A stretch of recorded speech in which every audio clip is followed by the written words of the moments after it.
There's a 1 in 8 chance that a woman will develop breast cancer in her lifetime.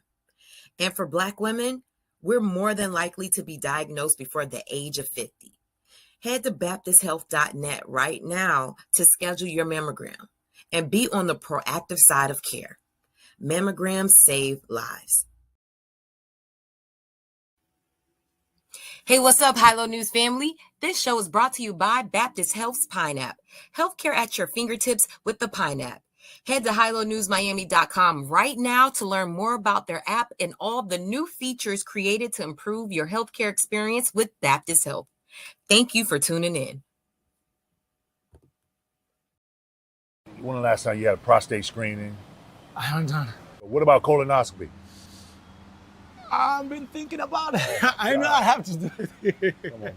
You know, we can't wait till something happens. We can't wait for nobody to do it for us. We got to do it ourselves. Yeah, you're right. You know? So we got to make it a priority, man. Yeah, I'll do it. I'll do it. Full checkup once a year. And make sure you ask the doctors to get a PSA. And important, make sure you get that colonoscopy. You're 50 now, man. You got to get that done. Okay? When I was diagnosed with cancer last year, I was asymptomatic. I felt great. I wouldn't have found out if I didn't do a voluntary screening. Take charge of your health, go to the doctor, be proactive with your health.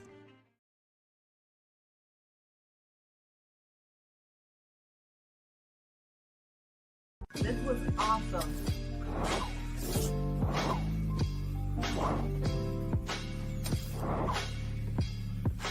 Thank you for tuning in.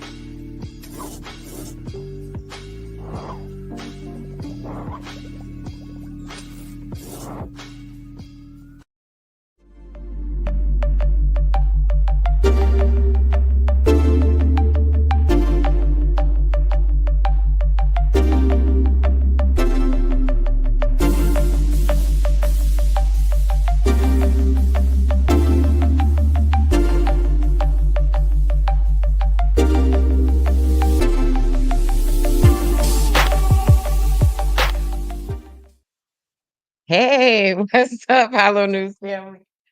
Get this mic together. Can y'all hear me out there? What's up? What's up? Hello News. Hello News. Hey, let's go. Let's go. I see some familiar faces in the chat. Thank y'all for showing love. Y'all already know what I need to get started, to get the show going, to get the energy going. I need the love. I gotta feel the love. Yes, I'm ready. We ready. Yes, we ready. Eddie. Yes. Welcome to another episode of the Can We Talk podcast, our show where we talk to dope people in the community doing dope things and where we break down the hot news of the day and the hot topics of the day. And today is no different. Also, to shout out to our new producer, Ashley J, who is doing her thing. I don't know if y'all saw some of the new graphics. We had her name on the screen right before I came on. She's doing her thing. Yes. So definitely excited to have her. She was a great help, and we just getting better and moving better with the show. Shout out to Baptist Health, who keeps us paid. Y'all see their advertisement with the women's health mammograms, and with Alonzo Mourning is Men's Health Month, and so we're running that campaign. So men, make sure you take care of your health. Listen to Alonzo Mourning. He's a big advocate right now. He overcame cancer, and he's a big health advocate, and I love the campaign that they're doing. So we're happy to be a part of that. So yeah. I'm excited to get the show started. We're a little bit behind. So my guest backstage, my first guest, Carmen Davis. Once you show me that you are backstage, you give me a thumbs up, we're gonna go to you. I don't see you right now, so we're gonna go into our first segment. But before we go into our first segment, I just wanted to just say, make sure you guys like and subscribe, comment, especially if you're over there in YouTube land, all my YouTuber, our Facebook family over there. Make sure y'all like, subscribe, and comment. That helps us with the algorithm. That helps us with getting more views and more eyeballs to the show. So we always like that, right? And also too, over there in Facebook land, like, comment, share over there. We're monetized over there, but we want to keep growing that platform and our audience over there. So make sure y'all like, comment, engage, even if it's a heart, if it's an emoji, like all of that stuff helps. Okay. And shout out to our viewers watching all over the country. Somebody told me they're in California right now watching us. So I know y'all 3 hours behind. What time it is over there? 2:48. So thank you for watching and listening. Another friend told me he's listening out in North Carolina in a car. So shout out to you, Denzel, listening to us in North Carolina. But definitely shout out to my South Florida family that is rocking with us, because we love y'all and we do this show for y'all. So without further ado, I would love to get into our first segment, and it is news you can use.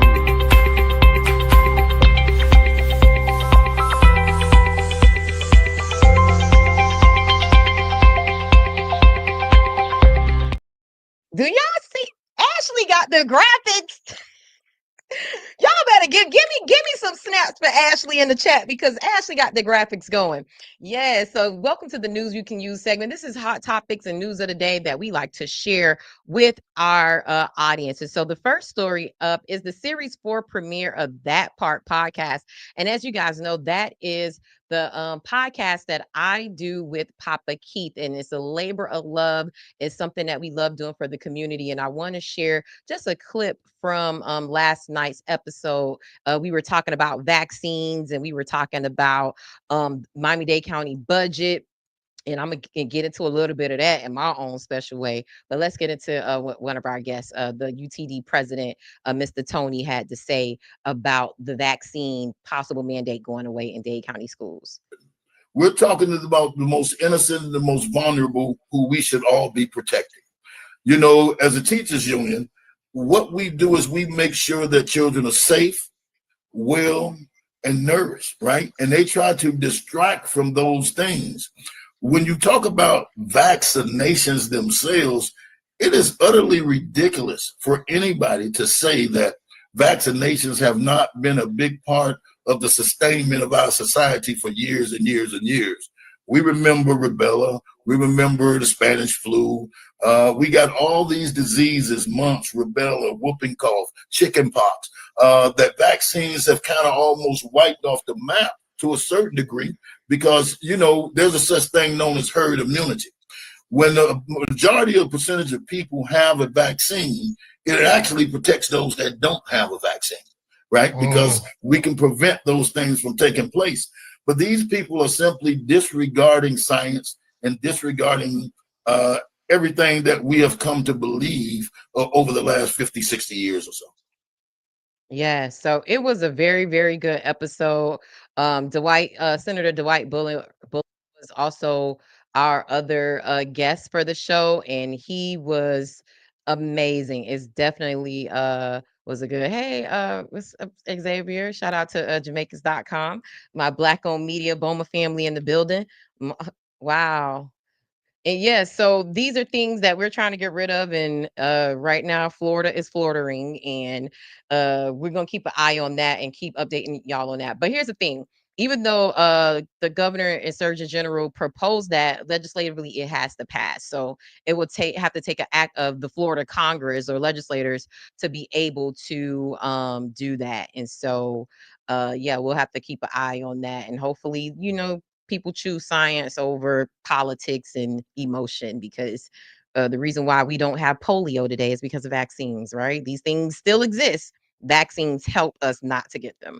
I believe in science. I don't know what you believe in, what God you pray to, but look, we all got to live on this together. And I vote for the people who want vaccines, but that's just me. Our next story up in news you can use are the upcoming events coming up in South Florida. And as you guys know, on High Low News, we like to highlight events that are happening for the week. And I like to, you know, when we do this show, I like to let you guys know what's going on with it, right? So without further ado, hey, how did I lose that quick? Let me what is that? Okay. Y'all know we super live. Y'all know we super live, so that's how that goes. I don't know what that noise was, but let me share. And this is confusing me. So let's go here so I can show y'all what we got going on. And there it is. Come on, girl, get it together. Come on, like we done this before, right? So here's the upcoming events in South Florida. A lot of this stuff is probably the earlier the week, but I like to show y'all what's going on and for the weekend. So Thursday, this is happening. Maybe y'all are on the way. I don't know if this happened early today, so forgive me. Then this is happening Saturday. Commissioner Christine King is hosting a budget hearing for the fiscal year. So definitely want to make sure y'all tune into that. Also, too, shout out to the Links Incorporated. They're having their street naming ceremony this Saturday at 11 a.m. So shout out to them. Also, too, the Freedom Lab is having an event, a strategy session for Miami elections. So y'all definitely want to do that. It's powered by Engage Miami. We were talking about that last night on the podcast. We got to be informed. We got to be organized. So this is a great event that you want to put on your calendar. Also, shout out to Lou's Heartbeat Festival. This is an event going on Saturday for the community. It's for connection and care, all ages. Shout out to the Lou Foundation that is hosting this. It's community resources, free food and drinks, and live entertainment and giveaways. Then also to the Smile Trust, shout out to Valencia Gunda, their founder. They're having a community garden day on Sunday. So yeah, there's a couple of events happening this weekend, and tell them that High Low News sent you. Okay. And so our next story up in the news you can use, and this is something, you know, I haven't I'll be back home on Saturday, but Child, I heard it's been raining cats and dogs. Y'all, I heard y'all needed a whole boat out there the last week. It's been raining so much. And so this is a hurricane guide that Channel 10 has put out there. We just wanted to share this with you guys. Y'all know we ain't always got to be the one who reported to give y'all the information. We aggregate information over here too, because it's all useful information. So there's a 2025 hurricane survival guide published by Channel 10.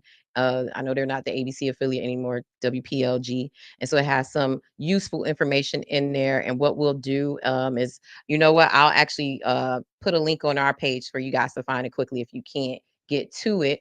But yes, have a family plan, a supply kit, know where your storm surge area is, tri-county evacuations. So this is really, really helpful. And y'all know during hurricane season, we need to make sure we got our things together. Yes, it's raining lions and tigers and bears out here, right?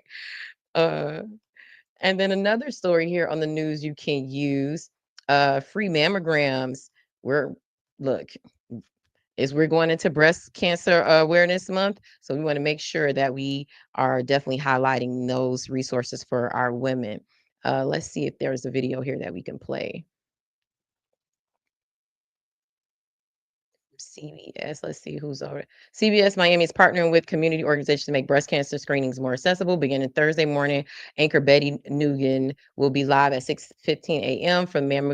at the Memo Van, highlighting opportunities for South Floridians. And if you want to register, I guess they'll be doing some more. Oh, they'll do another one on October 22nd and December 11th. And September 16th. Oh, actually, there's a whole list. So y'all go to CBS News Miami, and they have this information there. Let's see if this will let us play it.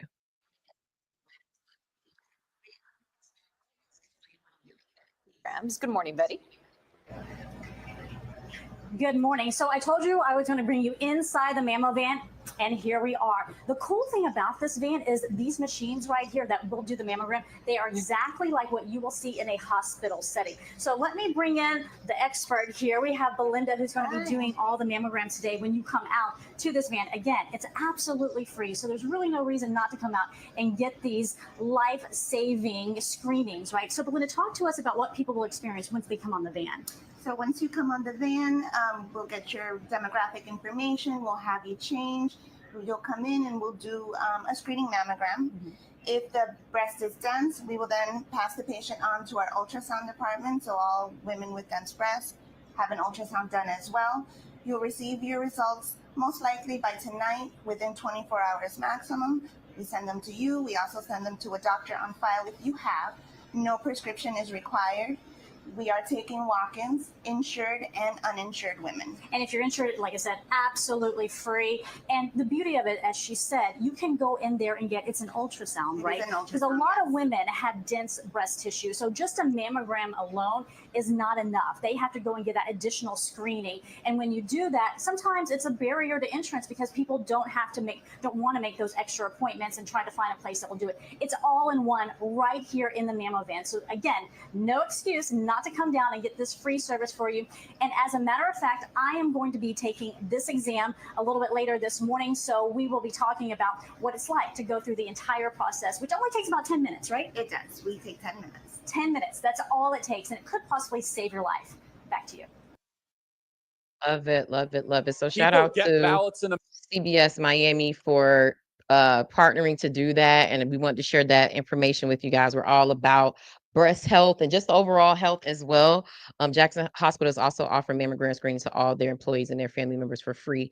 Thank you for sharing that, Ma. That's a great resource, y'all. You know, there's a lot of even though we should have free health care in South Florida and just the United States, but these opportunities that are out there for us to get you know, free screenings and free services, definitely take advantage of them. I see my guests are backstage. Carmen from the Marshall L. Davis African Heritage Culture Arts Center. You guys let me know when you are ready. Give me a thumbs up. But we have our guests here, and let me intro them while they are getting ready. So as you guys know, the African Heritage Cultural Arts Center is a staple in Miami-Dade County. It is where so much homegrown talent have come through their doors, and they have gone on to do amazing things. Most notable, Terrell McCraney and oh my gosh, the other guy's name is escaping me. I'm so mad. But the creators and director of Moonlight, they came through the Cultural Arts Center, and so many other amazing people have as well. And they're celebrating 50 years. Wow.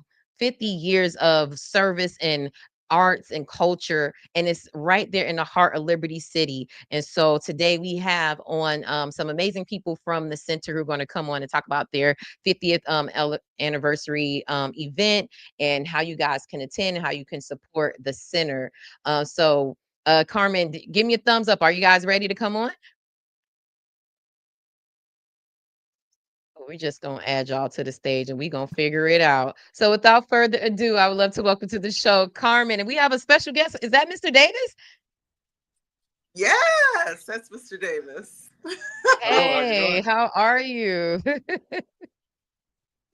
I'm so glad you guys could make it work. Hey, welcome to the Hilo News Show. Can We Talk podcast? Well, thank you for inviting us, and we're excited to be here with you to talk about what's happening. Yes. I gave you guys a quick, but also to Mr. Davis, let the people know if they are under a rock and they don't know who you are, give them a quick little intro of who you are. Let them know about you. Well, Marshall Davis, I'm the managing director at the Marshall L. Davis African Heritage Cultural Arts Center. You have to take a full breath to say all of that. I've been there for the last 40 years, have a lot of wonderful experiences and things to talk about in terms of the success of the program. We have a developmental program for children. We have an apprenticeship program for those students who train with us and get a state of readiness. We put them in one of our production companies. We have a residency program that invites civic organizations as well as artistic organizations to use our space. And we do quality productions and shows and exhibitions throughout the year. That's what's up. Thank you, Mr. Davis. Is it Carmen, you still there? Or can we get a two-shot? I'm still here, yeah. Yeah, we're having technical difficulties here, but we're trying. We're trying. Yeah, we're making it work. Work. I love it. And it's raining cats and dogs, so that's probably part of the issue. Yeah. Yes. Yeah. Hopefully, you guys are staying dry out there. We are. So we're excited that are you joining us on Sunday at the Arts Center for our 50th anniversary celebration?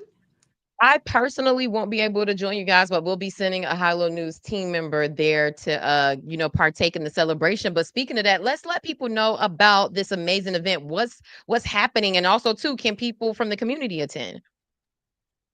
Mr. Davis? Yeah, so we're going to have this 50th anniversary event at the Adrian Arts Concert Hall. And it's showcasing some of the highlights of the center in terms of our educational program. This film was 3 years in the making, and I think it's just going to be breathtaking when people come out and see the wonderful things that has happened right in the heart of their own community here in Liberty City. Our program have a very expansive platform where we get kids from all over South Florida, pretty much all over the nation. We have people that come down just for our summer program. But this is an amazing film. It's directed by Brian Barrel. Thank you. And Mike Huter.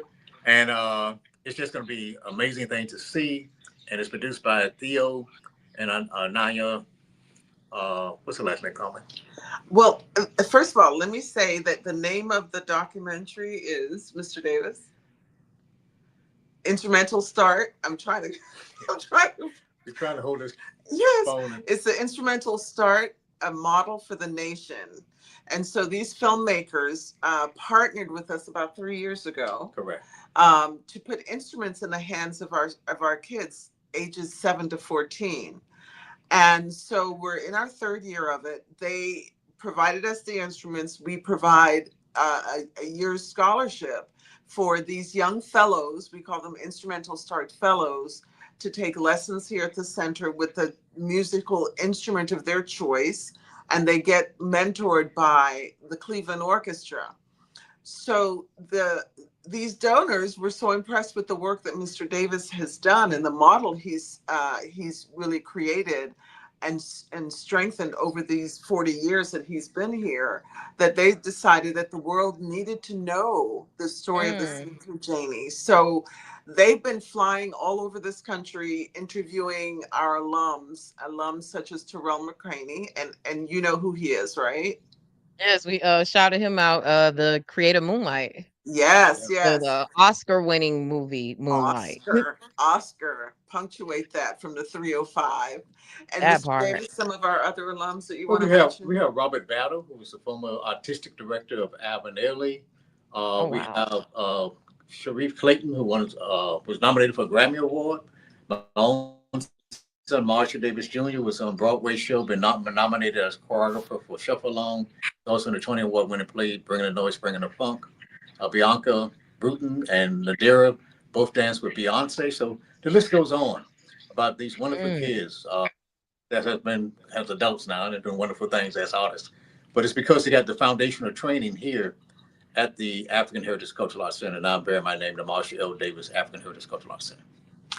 Yes, so on Sunday, we'll be celebrating all of that. There'll be a preview of the documentary Instrumental Start, A Model for the Nation, thanks to Brian Barrell and Michael Huter and Theodore Braun. In addition to the screening of this documentary, we'll have live performances by New Deco and Mr. Davis, some of the other we have a young lady who got a full scholarship to Berkeley. She just graduated. We're going to have her perform. Goes by the name of Anaye. We're also going to have our music person, our education specialist, Ms. Roberts, who's also going to be singing. And that'll be followed with a young man by the name of Willem Delaford and my own son, Marshall Davis Jr. Oh, and wow. if you want to see somebody tap so electrifyingly that they literally elevate off of the ground, you got to come see Marshall Davis Jr. because it is power. It is just absolute power. So we're going to be having a phenomenal lineup on Sunday. It starts 6 p.m. in the night concert hall at the Adrian Arch Center, which is at 1300 Biscayne Boulevard. And we also have, we're going to be launching an auction to raise funds for the center. Mr. Davis, you want to tell what that secret sauce is? Well, this is a car that was the former owner was Donna Summers, and it's going to be auctioned, and funds from that goes to the Marshall Davis African Heritage Cultural Arts Center.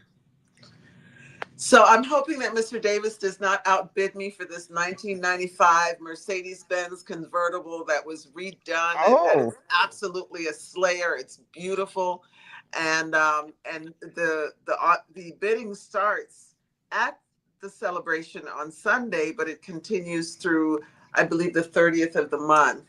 So we're hoping the community comes out.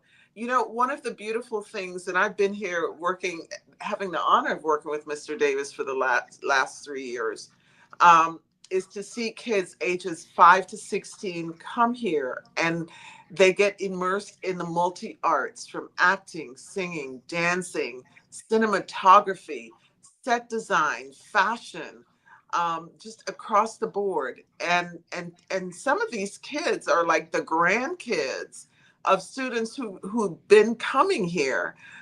So you have generations of families that come to the center. And if they no longer live in Miami, during the summer, they come to Miami just to come to the center. And this amazing work that Mr. Davis is doing here to just strengthen our kids, landing them, even if they don't decide to do arts as a career, but in tremendous places. And Mr. Davis, you want to talk about some of those?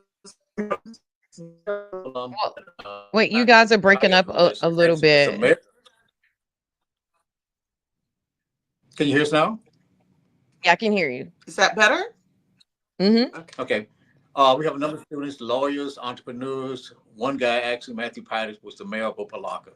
So they know Matt. Yeah, in all kind of places. The kids come again at age 5. Sometimes they stay for 10 years. And we had a couple individuals that have actually found their true love here and got married. Oh, wow.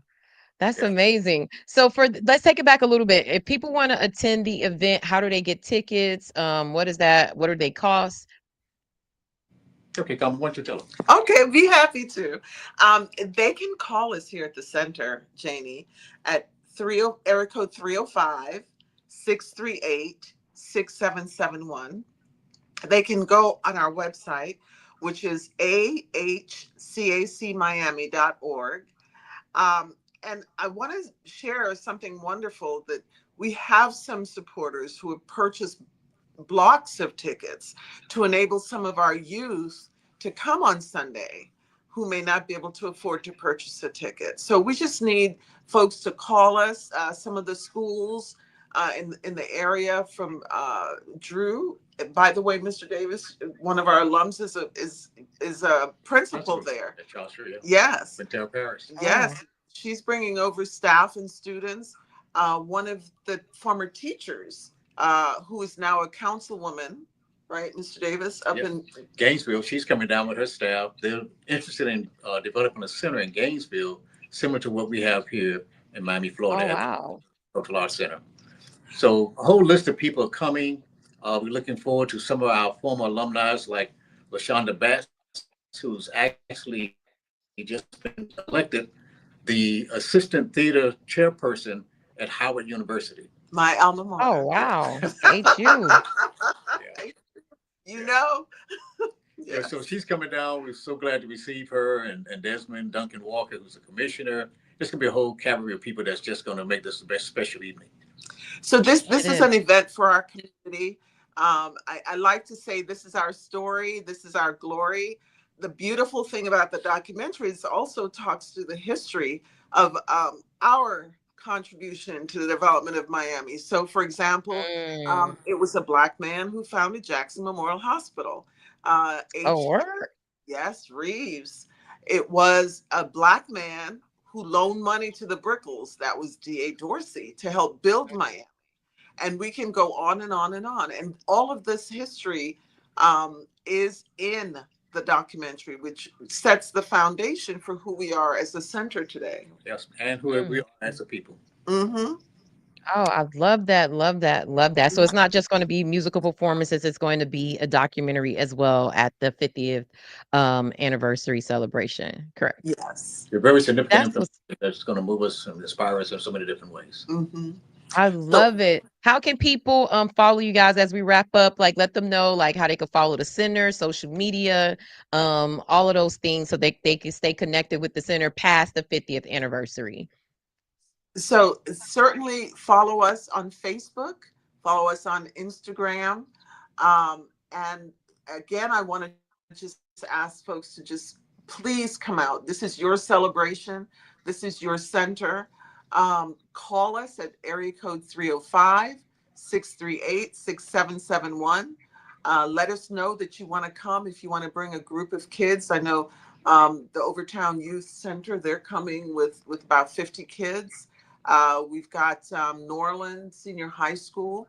We have so many other schools, and we just want our families, our children, our community to come and celebrate 50 years. And send the message that we want to see another 50 years here. Mr. Davis? Our doors are always open, even after the documentary. Just come by anytime. Love it, love it, love it. Thank you guys for coming on the show. Not sure what happened there. So I went to, there we are. Oh, why didn't we do this from the beginning?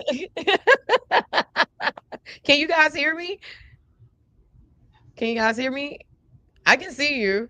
Not sure if you guys can hear me. It's Janae, Carmen. Can you hear me? Not sure what's going on there, but thank you so much for coming on to the show today. Like, that was amazing, and definitely happy to be able to support the Marshall L. Davis African Heritage Cultural Arts Center. It's an alphabet soup, but it has so much love and so much going on and so much history. And it's just a cultural staple in Miami-Dade County, and I'm so glad that it is there. I didn't attend, but I have a lot of friends that, you know, did the summer programs there. My friend Munch, who worked at the center for a very long time, James Mungin, you know, you guys may know him. So definitely wanted to make sure that we shout them out and gave them an opportunity to come on the show. I see Carmen backstage. Hey, Carmen, you Hey. guys back? Yeah. I just wrapped you guys up. Yeah, I just wanted to say the proper goodbye, but thank you It's so much cool. again for having us on, and looking No, forward thank you. to welcoming your team on Sunday. Please have them contact me so we can make sure that they're properly, that they have the details and they know, you know, they're properly greeted. But on behalf of Mr. Davis and the Marshall L. Davis African Heritage Cultural Arts Center, thank you, thank you, thank you. No, thank you. We appreciate it. You guys are friends of the show, so please come back. Let us know about future events and initiatives. We would love, love, love to make sure we amplify that on High-Low News. Thank you. Thank you so much. All right. Talk to you soon. Bye. Bye. That was dope. That was dope. Before we bring on our next guest, we are going to go into our next segment. I see you backstage, Pastor Darren. So if you give me 10 minutes and then we're gonna come over to you. Okay. I know we're running a little bit behind, but give me a thumbs up if you're good with time. Yay, thank you, thank you, thank you. Because I want to make sure we let your segment cook because I know you're going to come bring it. Okay. But before we get to our next guest, let's get into our next segment, which is Feel Good Stories.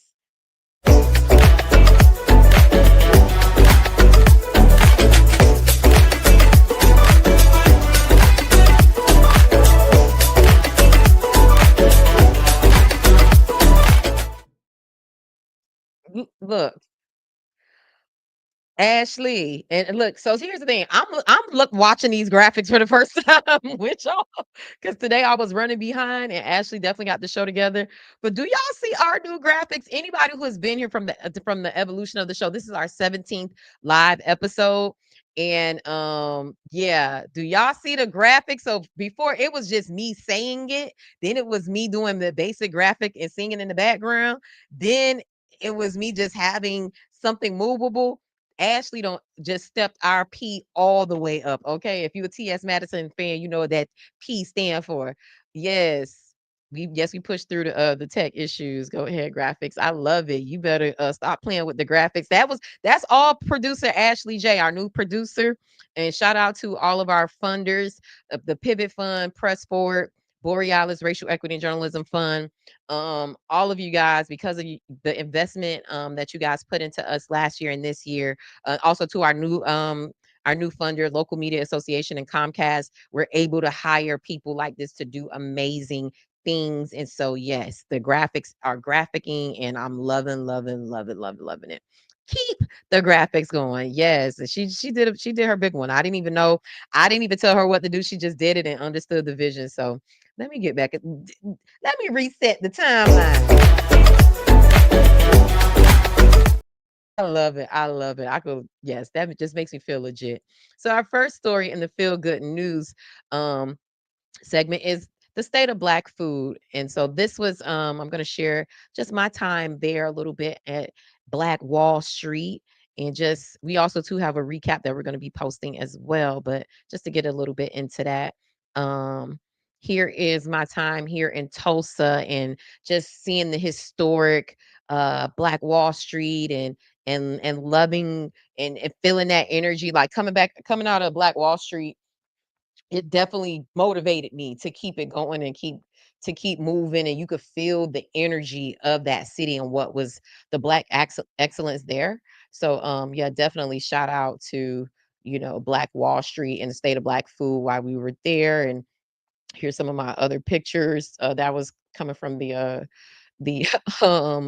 press conference. Oh, these are all photos of me. I thought this was going to be the let me go to our page so y'all can see just a little bit of some of our coverage. So this is one of our videos that we did. So we shout out to Eat Well Exchange. She was What's up? High-Low News. Look, we Miami girls. We gonna get down, however, wherever, however. Okay, but look, it is all about the State of Black Food Conference. We are here at the Culture Gala, and I'm with my girl Ashley from Eat Well Exchange. Y'all see us covering her on Hilo News, and she's here in Tulsa as well, and she was honored tonight. Ashley, what does it mean to you to get this honor from Chef Culture in the State of Black Food? It means so much to me. Number one, I'm a dietitian. So usually dietitians are left out of the food scene when it comes to chef and other culinary professionals. So for them to recognize us means a lot. And also the partnership as well. We did a cooking demo today. So just all those collaborations and just acknowledgements mean so much to us in the culture of our food. I love it. And there's so many South Florida chefs here and people from the culinary scene. Why was it important for you to be a part of this year's State of Black Food Conference? Because our food tells our story. No one can tell your story better than you. So it's so important for us to keep our cultural foods on our plate and just make sure that we're shining bright when it comes to our foods and just acknowledging the cultures that we're from. And so that was one of the interviews we did. And this was some other footage that we caught. And I really good at making pie.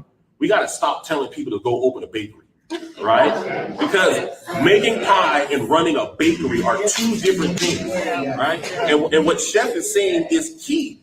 We have a lot of culinary know-how and skill. We can do a lot of things, but a lot of us have not had practice running a business, right? And so what we do is, and I know because I'm getting the DMs all the time, hey, there's a GoFundMe for this restaurant. And I used to post that stuff all the time. I don't post it no more, right? Because everybody don't deserve to run a restaurant, right?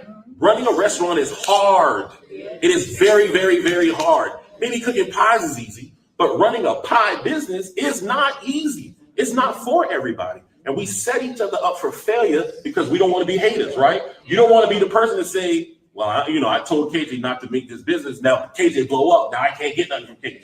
So I'm going to just let KJ look stupid and put all his life savings in this thing. He don't know nothing about taxes. He don't know nothing about leases. He don't know how to market. He just know how to make pies. We set each other up for failure when we don't have real, honest conversations with one another. So I'm glad you said what you said about we are past cooking. We good at cooking. We got that, right? We know how to cook. Now we need more people who can teach one another how to run a business. And maybe it's not a business. Maybe it's like Jasmine and it's a nonprofit, right? It's still a business. And I want to get just because someone is really good at. So this was just a part of the some of the amazing conversations that was happening at the State of Black Food. And so we'll be posting our recap and then also posting videos from different panels and events that we went to on our YouTube page. So y'all stay tuned for that. Also too want to give a huge shout out and some more feel good news. 12-year-old Coral Spring tennis star Skylar Johnson competes for a National Youth Athlete Award. And so let's give a shout out to this. Wait. No, this is not the link that we wanted to show. Where is it? Here it is. So shout out to South Florida tennis stars. Y'all know we be making the athletes down here. So Coral Springs Tennis Star seeks community support for national award. So let's hear what this is about. Some things are too perfect to be cut in half. We don't get paid for that, so we're not gonna let her play.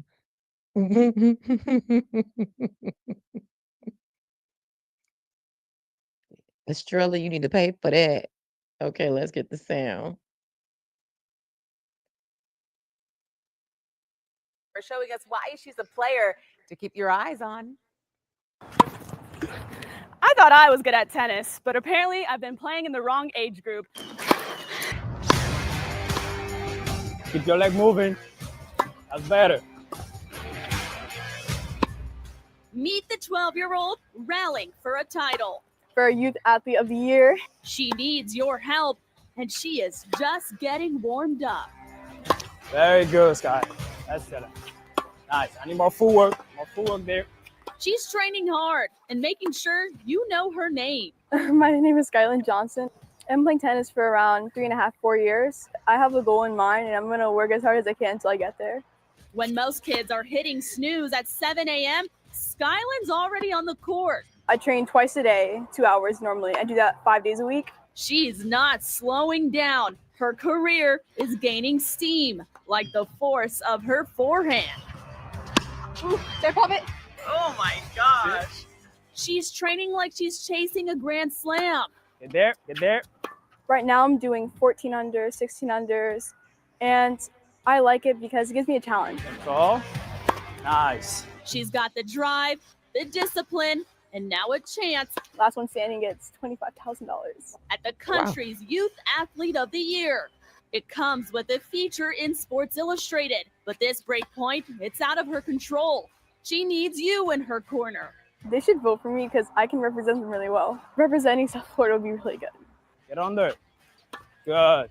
Help Skyland serve up this win, because the next time you see her at the net, it might be on a much bigger stage. I really want to get a scholarship, hopefully, and I want to go to UCLA. Maybe even the Miami Open. Good job. Good job. Let's go. Whew. I don't know if I'm broken or the racket. If you want to help Skyland stay at the top of the competition, she needs your votes. You can find that link over on our website, local10.com. Don't worry, no tennis skills needed. Report. Love it. Come on, Skyland. I love seeing our young athletes, especially us doing things outside of the traditional sports. Although Black girls have been killing it in tennis for decades. Shout out to Althea and the Williams and everybody else and Coco. But shout out to Skyland. Y'all go and vote for her. Y'all can get that information on WPLG Channel 10's website. And also, too, we'll put something up on the Hilo News website to support our girl, Skyland. Girl, go. We love that type of feel-good news. And some other feel-good news that I wanted to share, because y'all know I'm a pageant girl, and this is from the organization that I competed in, a Miss America organization. So I wanted to say shout out to Paris Richardson, who placed top 3 at the Miss America competition. She placed 3rd at the Miss America pageant recently, and she is from Orlando. This past Sunday, she was made it to the top 3. Paris she secured her second runner-up spot by running on the platform championing for health and equity. And it's a quote from her: "As a naturally introverted person who has always loved performing, I thrive under the lights and felt at home representing the state of Florida," shared Paris in a post on Instagram. To walk away with the preliminary health and fitness award, the quality of life community service award, and second runner up to Miss America 2025 is an honor I will carry forever. And so Paris is also Florida Black history, as she is the second Black woman in the state's history to win Miss Florida's, following Erica Dunlap in 2003, who went on to win Miss America in 2004. Yes, and honestly, we love Erica Dunlap. She was one of my mentors during the time when I competed in the Miss America system. And we love to see us girls competing in pageants. For me, it opened up so many doors, and I'm a huge advocate of it as well. I sit on the board now for the Miss Black Florida USA Scholarship Pageant. And yeah, I always champion it for girls. It's a great networking. It's great team building. It boosts your competition. Like, it makes you a beast. Also, too, it makes you great at interviewing. And it also allows you an opportunity to get scholarship money. So shout out to Paris, who was representing Florida at Miss America. And she was that close to be top 3, to be second runner up. That means that a lot of people on that panel thought that she could be in Miss America. You know, at that point, it's a very splitting hairs things. Like, anybody could be Miss America at that point. To me, if you're in that top 3, because you're all elite. So the fact, to me, showing her at that level, that means that, you know, there are a few judges on that panel that thought that she could have got that crown, and she was that close. And yeah, maybe next time, you know, a chocolate girl, a Black girl will take the crown. But congratulations to her. That was an amazing feat. That's definitely some feel good news that we wanted to share. And next on our list of our feel good stories, I wanted to share our summer binge watch list.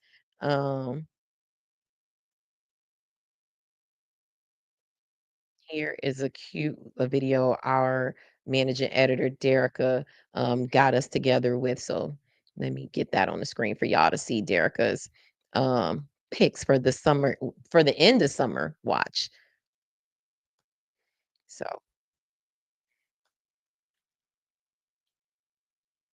pulling out Halloween decorations, pulling out the Harvest Fest stuff. I get it. We excited. but technically it is still summer. So I'm going to give y'all 5 shows to add to your end of summer watch list before fall actually gets here. Show number 1. Now, unless you've been living under a rock, you already know Love Island is the show of the summer. Hello, like Team Nicolandria, Team Shalace, Team Amaya Papaya. If you a hood rat, whatever you are, we get it. And if you aren't anything yet, maybe you just haven't watched the show. So I say, get into Love Island. They also have Love Island Beyond the Villa, which highlights season 6 stars Serena, Janae, Leah, Miguel, our girl Kayla. So get into it while the getting's still good. Because once fall comes, it's time to bury it. Okay, it's time to bury the Love Island conversation. Show number 2. This is for all of my period piece baddies. If you're looking for something that's like a mix between Bridgerton, but like real world application of like race, economics, class, all the good stuff. I know it might sound boring, but I'm telling y'all, get into The Gilded Age on HBO. We had Insecure Sundays, Love Gilded Sundays, and Dragon Sundays. People keep asking, well, what's the new Sunday show? I'm telling y'all right now, it is The Gilded Age. Show number 3. Now, this is for all of my Marvel fans. Y'all know they done dropped Ironheart this summer. If you have not seen it yet, please get into it. She has all of the bravado, all of the arrogance of Iron Man, but it still has that nice touch of Black storytelling. My girl is a Chicago native, so it's based in Illinois. And we see all of those stories that may be recognizable to people like us, like people that may be trying to figure out ways to get out of a certain situation, people that's trying to use the resources they got to get out of where they are right now. Like, I say all that to say, Ironheart on Disney Plus, y'all get into it. Number 4, Damascus, now streaming on Tubi. Now I know I said Tubi, so you probably like, what the hell? But no, I'm telling you, y'all, it is so good. If you've ever seen Dark Matter on Apple TV, it's kind of that, but with the all black cast. Martin Lawrence plays Damascus's uncle. We also have dark skin Viv, who's on there as the main character's therapist. You see this black man who goes through therapy, and in each therapy session, he's taken into a multiverse, and we see what his life would be like if he was essentially somewhere else. So if you're into things like that, definitely check out Damascus. And last but not least, I actually just finished watching this, I want to say last week. It's called Send Help on Tubi. And y'all, it has so many of our favorites from Insecure. So the actor who plays Amal has written and created his own show called Send Help that follows a Haitian American guy who's moved to LA and is navigating his life as an actor and also dealing with the traumas from coming from Haitian American families. It's a comedy, but it does involve some darker themes that, people may deal with in life. So yeah, get into these summer shows and happy watching. I know y'all. Yes. Shout out to Derica, who I see y'all are fans of Derica in the chat. Derica is our managing editor, but she's also stepped up into our culture and entertainment beat, and she's amazing. I watched The Gilded Age, love it. I got to get into Damascus and Dark Matter. A friend of mine out of Virginia told me that I should check it out, and so I definitely got to get into Dark Matter. But also too, Damascus has been like all over social media, and everybody's like, it's so good. But yeah, I got to get into those. I'm not a Love Island girl, not gonna watch that at all. Sorry, they're not gonna get it. But I did want to see Send Help. Amal, he played Issa's brother on Insecure, and I saw he had a show, so it came out a little bit ago, but I'm gonna go check that out too. But that's a great list. Y'all can check that full list out on our social media page on Instagram. It's there. And definitely Gilded Age is so good, so good. Y'all gotta watch it. I love that they go into the Black high society and the Black elite. They, of course, they get into the white people elite, is that stuff is cool too, but to see Black people in that light is really cool, and a fresh story and a fresh take. So definitely love that we are able to highlight that. And now we get into our next guest. I see he's ready to go. I've been so excited about having this conversation. He is probably one of the few interviews that I've actually went back and rewatched, and just for entertainment purposes, like that I've done on High Low News. When I have this thing, I'm really weird about like hearing my voice and seeing myself, so I don't really like rewatching my interviews. But our conversation was so good, I just let it play. It was just amazing. And so you guys may know him in South Florida. He's an amazing speaker, a minister, a man of God, an author, all the things. So without further ado, I would love to welcome to the show, Mr. Darren Bennett. Hey. Janae Tate, what's going on? Nothing much. Look, you're going on. You're on the show. You are amazing, and I'm loving what you're doing. I get your motivational videos. I watch them every day. Like, I love what you're doing. And we connected a few years back, and it was like kindred energy. Like we ain't got to talk all the time, but I feel like we here. Right, we're always here. You say a few. It's almost a decade. 2018 was when we initially linked up and started to talk about the Miami Gardens community, and Wow. So it's more than a few. And I would say that because I'm on the show the third time now, that makes me officially family of Hilo. Well, you only got to get jumped in one time on Hilo to get into our family. So the first interview you did made you family, right? That's what's up. That's what's up. I love it. I love it. I love it. And we love what you're doing as well. And I'm always in full support of you and all that you do. And so I want to personally thank you for how you keep the millennial community informed and just the community at large. So we thank you. Thank you. Well, here's the thing. Let's look, because I'm about to. Can we get into it? Because you know we get into it. Can we talk? Can we talk? You say you're ready for it to cook, so I'm yes. Can we talk with they just said that the other people just here because I've been apprehensive on calling you pastor. Mm-hmm. And so before we get into, because you're here to talk about your new book, Pain to Purpose, right? And I'm assuming the pastor and ministry and all of that has something to do with it. Yeah. Are you still Pastor Bennett? What? Let me. Okay. That is Can you explain to me? That is a great question. And so I am pastor by calling. I'll always be a pastor as long as God has called me and ordained me and has formed me and forged me from the very point of being in my mother's womb. It was always preordained for me to be a pastor. However, I did step down from pastoring the church, Calvary Chapel, North Miami, and I did turn in my ordination to the Calvary Chapel movement. And it wasn't because of any type of egregious disqualificatory sin, but it was due to a journey that I was on, and we'll obviously unpack that. But so yeah, just for clarification and clarifying of terms, anyone that calls me pastor, I don't say, hey, don't do that, because I know that I'm still who God has called me to be, but not on paper, just in heaven. Gotcha. But you're still a part of the is it Broward County or the sheriff's? You're yes. there. I can't remember the chaplain there. So you're still I was like, you're still a minister. Oh yeah. Oh, absolutely.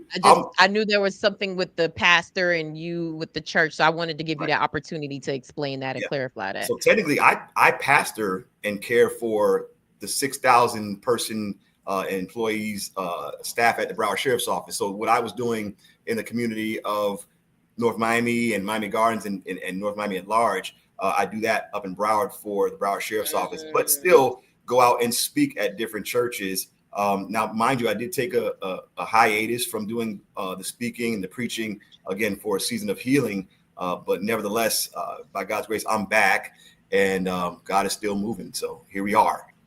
Love it. Love it. And here's the thing, I kind of want to know how, and I think the last time we spoke, and I think I had you on the show, or at least the interview aired in early 2024. Mm-hmm. And so a lot has happened since the last time we talked. I want to know, how do we get to Pain to Purpose? Like, what is the book about, and how much of your journey with, stepping down as a pastor and it seems like you took some time for yourself. Like, how does all of this play into, you writing this book? Everything played into it. The journey played into it. It was a 5-year in the making project. So remember in 2020, the first book came out, which was I'm My Brother's Keeper. And that was my labor of love to the legacy of my brother, Shannon, who passed away in the line of duty to COVID-19. And that book was a book of grief. That book was a book of sorrow and lament, but it was also helpful, right? The premise of that book was how true love would bridge the gap between a conservative evangelical preacher and an openly gay police officer. And so I had two different communities coming together, uniting under the banner of a book that God used me to write.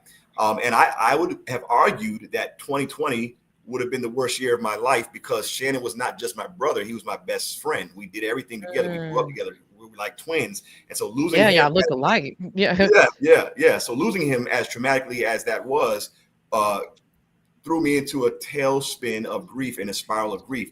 Now, from 2020 to 2021, we had all the COVID stuff and the division and the race issues and you name it. And so I was smack dab in the middle of all that, trying to be a ballast in the community. And so my community activism was heightened. I was constantly in the trenches, constantly in the streets, trying to, again, help navigate those spaces in the Miami Gardens community, just outside, not being the typical in the four walls of the church pastor, but really, and that was one of the things that you had commended me on, is like, we're not just bringing people to the church. We're bringing people into the church and dispatching them outside to serve the local community. Right. And so in doing that, we were able to get a commendation from Rodney Harris, the mayor of Miami Gardens, Linda Julian. They worked with us hand in glove. So that threw me into a lot of being busy. So I said all that to say, though the book was therapeutic to write, it's one thing to write a book therapeutically. It's another thing to sit with yourself when you're not busy and assess your grief. And I didn't get a chance to do that. I just got busy and ignored the grief, and I became numb. So now 2021 goes into 2022, 2023, and I begin to experience several different, very close-knit individuals betray me. And these are individuals that I raised up in the church, loved them, cared for them. I'm not talking about people that just came through the church, passing through and left loudly. I could deal with that. That's not a problem. People come and go. It's when you actually have these individuals in your home, you go on vacation with them, you engage them, you make them your own. And so there were scenarios where that kind of just flipped me upside down. Like it was just an emotionally daunting season because it happened back to back to back to back to back. So Jesus had one Judas, I had about four. Oh Lord. In a span of 2.5 years. And so going through that, and then 2024 comes, at that point, I'm pretty much depressed. At that point, I'm anybody would going be into therapy, trying to figure out why have I lost the excitement for ministry? I become disenchanted. I've even, to be honest with you, I'll be transparent. I even lost my awe of God. I begin to bat my fist at God. I begin to ask questions of God, and I begin to look at God in a self-righteous way and say, God, I've been doing all this for you, out in the community, preaching the gospel, serving, loving people, caring for people, shepherding your sheep. How dare you let something like this happen to me? Why am I going through this? What did I ever do? I left my job at BSO, a lucrative 10-year career, to step into ministry, and yet here I am, and I'm betrayed. Betrayal. And he reminded me, he said, Darren, isn't that what happened to me?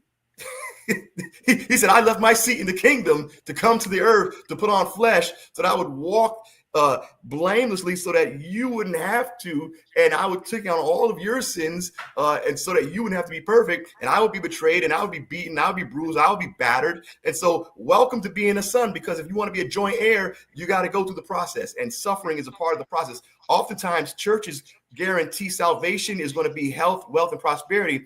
Well, no, actually, the one promise that we have is that we all will go through tribulations, but he says, take heart, I've overcome the world. Right. And so abundance comes with it, but that doesn't negate suffering. That doesn't negate sorrow.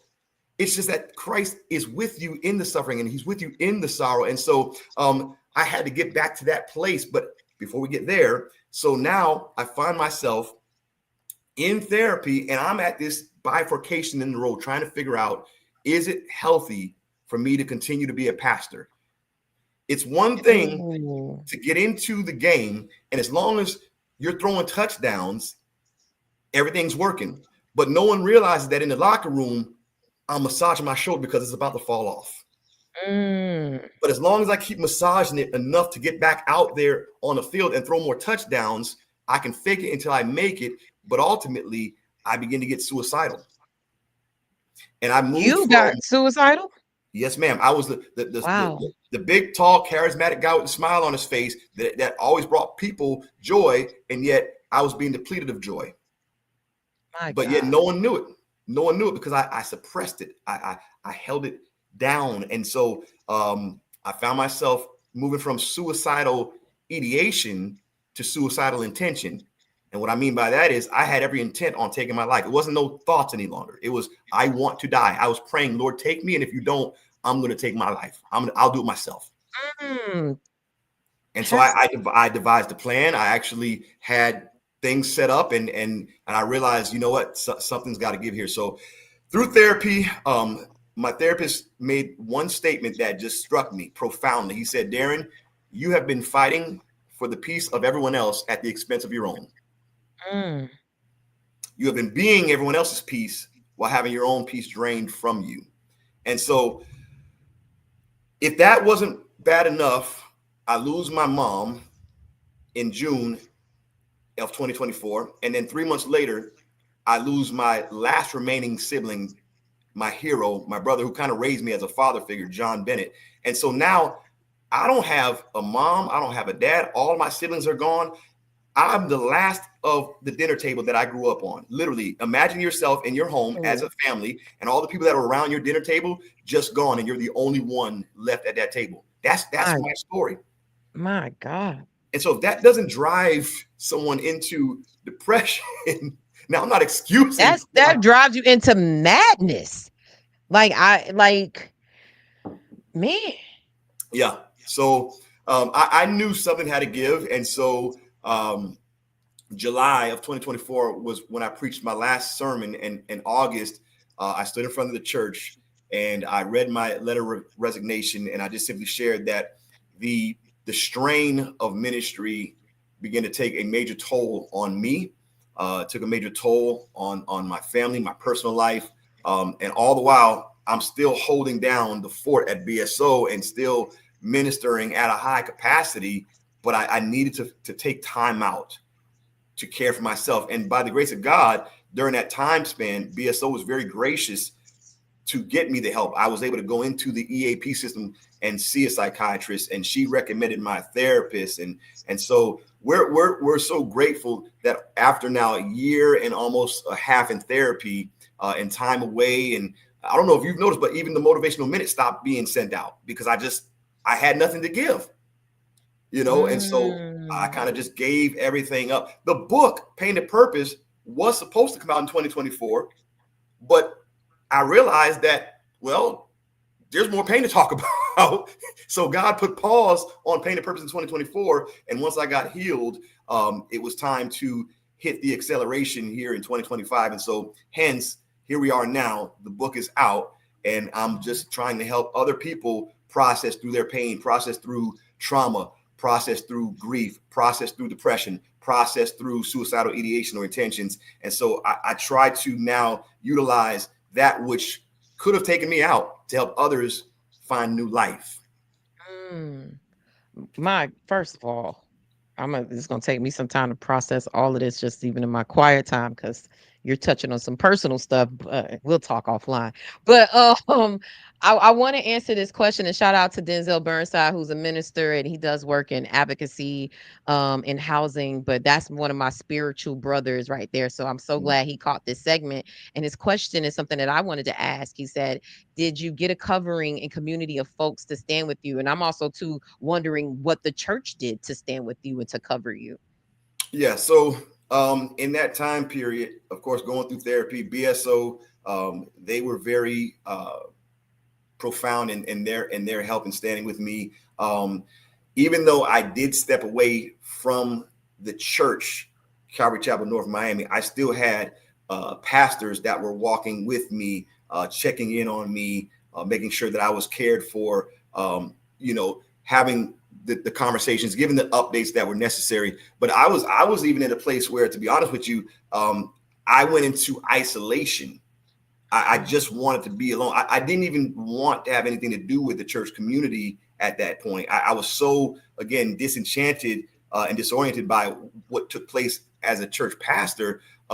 I gave the stiff arm for a season. And then once I kind of came out of that moment, I began to rear my head and begin to re-engage. And then there were other pastors outside of the initial church community that I was a part of that began to come around and come alongside me. And so shout out to those other pastors because that has helped me, again, exponentially kind of get back on the path of purpose that God had me for. That's a great question, Denzel. Thank you for asking that, because we all need a community. Never, ever, ever suffer in isolation. There's nothing wrong with taking time out for yourself. There's nothing wrong with solitude.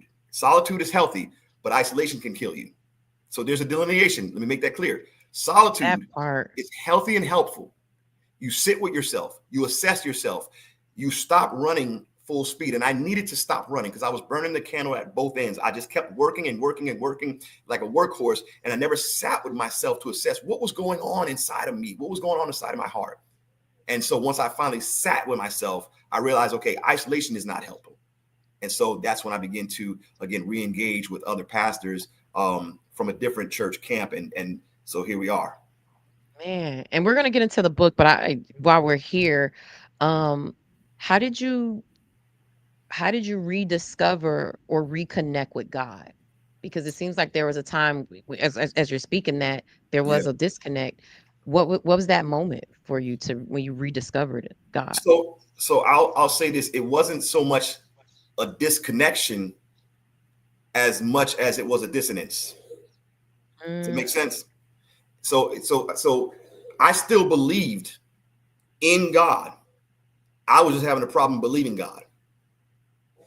I believed. Wait, you got to break that down, Pastor D. Break that down. Let that cook. All right. So I believed in God. I believed God is still God. I believe God is still sovereign. I believe that God still has and holds all things in his hand, according to Colossians 3. I believe that there's no such thing as a rogue molecule. In other words, nothing gets past God. God never says, oops. God never holds a board meeting in heaven with the Trinity and says, hey, what are we going to do to figure this out? No, he's still God. Yet scripture says in Mark chapter number 9, verse 24, of a centurion man that had a child that was sick and dying. He said, God, I believe, but help my unbelief. And so while I still believe in God, I was having struggles believing God and believing that God had good things in store for me, that God had promises that he would bring forth, that he had a good purpose for my life. And so that was the struggle. It was, I thought for me, it was all over.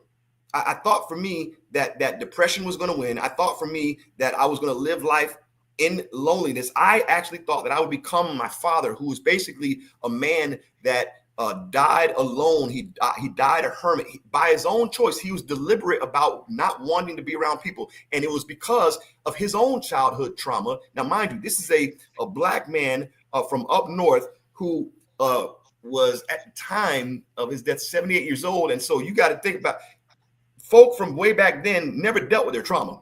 Folk from way back then never went and got therapy. And so this generational stuff is being passed down. And so now here I am, I'm adopting and embracing that which my father has shown and demonstrated. So basically, if someone hurts you, cut them off. That's what I learned from Joe Bennett. And I love Joe Bennett, don't get me wrong, but that's what I learned. And so everybody in his family hurt him, and he hated everyone in all of his siblings. He had issues with all of them. You know, like he could find something wrong with every last, and it was 9 of them. He found something wrong with all 9. And he didn't want anything, never showed it to any family reunions. So he literally said, I'm just going to live life alone. And so I made up in my mind that was going to be my story. I'm just going to read my little Bible, sip on my little coffee, and I'm going to mind my business, drink my water, and go on with life. And I'll just do my little chaplain thing at BSO, poke my head out, do the ceremonial stuff, help people, and then crawl back in my little corner and just be left alone and create my own little utopia. And so while at the same time, God, I believe in you, I still have a problem with how you've allowed my life to play out. I'm having a problem with believing your promises for me. And then one beautiful day, I'm reading scripture. And the Bible tells us in Hebrews 4:16 that God's word is alive and active. So there's times in our lives where we read the word and we see something that we've seen over and over and over and over again. And then all of a sudden in the right season, that very thing that we saw over and over and over again jumps off the pages and hits you right in your chest. And literally Psalms chapter 71, verse 20 to 21 says this, and I quote, he says, you have allowed me to go through trouble and perilous situations, yet you will revive me again. You will bring me up out of the depths of the earth again. You will restore my honor and comfort me again. The key word there is again. And so let me look right at the camera, because if there's somebody that is watching this broadcast, this podcast right now, and you find yourself in the lowest places where you feel like everything in your life has crushed you and you are depressed, under duress, under stress, you're disoriented, dilapidated, and you feel like life has landed a crushing blow, God can revive you yet again. Everybody has an again season. Your again is on the way. All you've got to do is hang in there. God will lift you up out of the depths of the mud and the muck and the mire. And he did that for me. The key word was again. I felt like all honor was gone.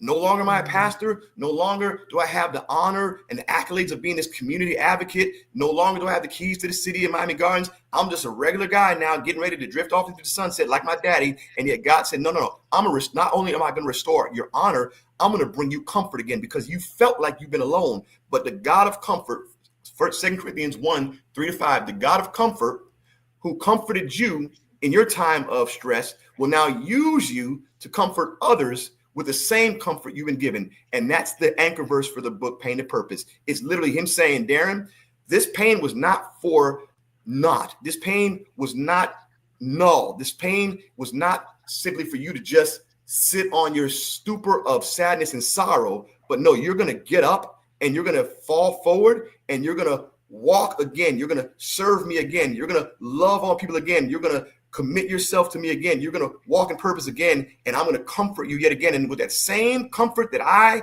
gave you, you're going to use this book and the rest of your life to comfort others again. Ooh. You got the. So what is that moment that people should be looking for? Because we've all have had tribulations. We've all sometimes, and some people don't make it out. I shared earlier this year, I was at dinner and I saw a guy end his own life. He literally jumped from the rooftop. And to see that, it made it real to me that some people don't see that way out. Pastor Darren, what is something that people can do when they hit that bottom to, start that, I call it like that crawl back out? Because it's still, you're still going through the muck and all of that. You still don't feel good, but at least you ain't staying in the bottom. What would you say that is? Or how can they find that within themselves? All right. So from a biblical perspective, I'm going to say sometimes you just need to take a nap. And the reason why I say that is because there was a guy named Elijah in the Bible, and Elijah had this crazy mountaintop experience. He represented God in a magnanimous way. He called down fire from heaven, and God, on behalf of Elijah, killed about 450 false prophets. And so he gets this major victory, and now Elijah finds himself being ran into the wilderness because this young lady who was the queen at the time named Jezebel said that she was going to take his life. So he had just got done actually seeing God stand in the gap for him and killing 450 prophets, fake prophets, because they were misrepresenting God. And yet it was the very thought of Jezebel pursuing him to take his life that Elijah goes into the wilderness, and the Bible says he sat down by a broom bush and he began to pray, and he said, God, enough, I want to die. So that is the very first instance, I believe, where suicidal intentions and ideations is noted in the Bible. So a lot of people say, well, no, mental health is not in the Bible. Elijah was having a mental breakdown in that very moment. He said, God, I want to die. I'm ready to die. Kill me. And so guess what he does, though? He falls asleep and he takes a nap. And guess who wakes him up? The angel of the Lord wakes him up. And anytime you see in the Bible, it says the angel of the Lord, that's a type of Christ. It's a picture of Christ in the Old Testament. So Christ wakes him up and he says, Elijah, take this bread, eat, drink this water. And guess what he does? He gets the itis, falls back asleep, and then he gets back up and God gives him some more bread and some more water. And Elijah goes on to his next assignment, and he goes to a mountain and he hears from God, not through, the Bible says, not through an earthquake, not through the wind, not through the fire, earth, wind, fire. See what I did there? But it's actually in the Bible. It's actually in the Bible, earth, wind, and fire in the Bible. But it wasn't through that. It was through a still small voice. Here's the kicker. Sometimes we've got to slow down enough. Again, remember, I was running hard, numbing myself. And so we find the wrong coping mechanisms. That could be alcohol. That could be whatever it is, you name it, fill in the blank. That could be sex, you name drinking, it. All gambling, all of that, eating, TV, you name it. All of that. So you work that way, and you begin to numb yourself, doom scrolling on social media, making yourself more depressed. And what God is saying is slow down, go into solitude, take a nap. And then here's what happens. Elijah didn't just get bread and water. The Bible says that Jesus is the bread of life and Jesus is the living water. So Elijah got Jesus. Elijah said, I need you. And so God interceded and intervened. So we sometimes, for those that believe, those believers, those that are in the faith, sometimes we've got to slow down long enough to just let God intercede, to let God intercept, to let God intervene. And then we'll hear from God that which he wants us to do. We'll hear from God that which he desires for us to do, which is our next place in purpose. But people don't make it out because they're still being drowned by the noise of society and the noise of their pain. And they can no longer hear anything that makes sense. Everything is nonsensical to them. And so they become so disoriented that the only way out is to take themselves out. And sometimes the still small voice might come through a therapist. There's absolutely nothing wrong with therapy. And that has become taboo, unfortunately, in a lot of our traditional Black churches as well. You find yourself going to therapy and they look at you as if you're weak. They look at you as if you don't trust God. You sometimes you can't pray depression away. Come on now. Sometimes I don't need you to lay hands on me. I'm all about prayer, but I believe in the spirit and science. And so God puts doctors in place that are equipped psychologically to help you figure out you in tandem with the scriptures. And so use both scriptures and science. There's nothing wrong with it. And if you're depressed and you've tried to pray and you've tried to do the organic route, there's absolutely nothing wrong with going on medication either. I'm not against saying, you know what, take some meds. Science and scripture. God made that. Oh, Pastor Darren. I knew, see, and I ain't even want no other guests on the show with you today. That's how much I knew you was gonna cook. But we Praise had God, to give the glory, the man. Cultural Arts Center some love, but I just knew you was gonna bring it. So I want to talk about your book, right? And I know all of this is tied in there. So is this like, is it like lessons? Is it like autobiographical? Like what is Pain to Purpose? And because I want people to understand like what you're saying, there's a reason why you wrote this book and what do you want people to get from it? So tell us about the book and how, you know, this Pain to Purpose is displayed. So it's basically an addendum to the first book. It is to help others understand that through grief, through trauma, there's a choice that we all can make. And so the subtitle of the book is really the anchor of the book. It's choosing to fall forward. And I would like to say that I coined that phrase. I've never heard it before until I said it, and God gave it to me. So again, to God be the glory for it. But choosing to fall forward is essentially understanding and accepting the fact that in life, everyone is going to fall. The Bible says a just man falls 7 times, but each time he gets back up, right? The question is, are you going to choose to get up or are you going to stay down? Now, also through trauma, we experience triggers. Every time somebody triggers you, again, you've got a choice. Are you going to fall backwards because of that trigger or are you going to fall forwards? If you fall forward, you make a choice to allow the very thing, the very pain, the very trauma that caused you to fall to become fuel to fan the flame of a fire that will now propel you forward as opposed to keep you down. So it's literally a choice. You're making a choice. I'm not going to allow my pain to be my demise. I'm going to have my pain turn to purpose. And so it's basically a memoir of my life story and testimony over the last 5 years by way of lessons. In other words, so chapter 2 talks about the fact that I do get it. In other words, I build a bridge of relational equity with the audience to say, listen, I'm not a licensed therapist. I'm not a psychiatrist. I only have credibility based on the mess that I've been in. My credibility is based on the pain that I've experienced. So if you experience pain, I've experienced pain too. Let's walk through it together. And then so I walked into the next chapter. Everybody hurts sometimes.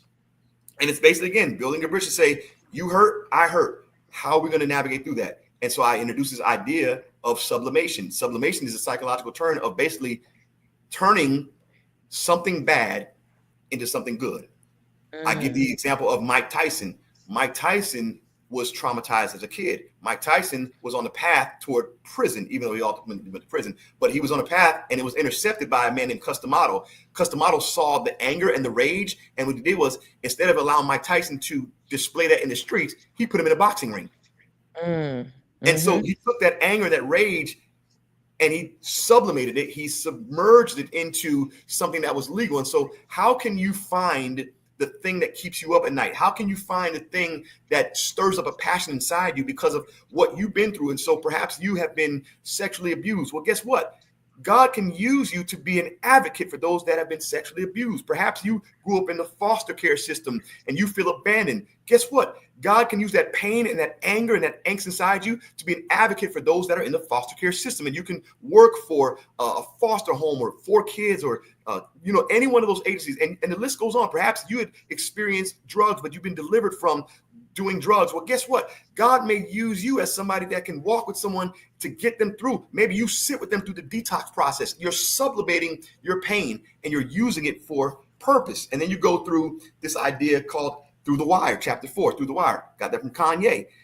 Kanye could have literally stopped his entire album in 2003 when he went through that car accident.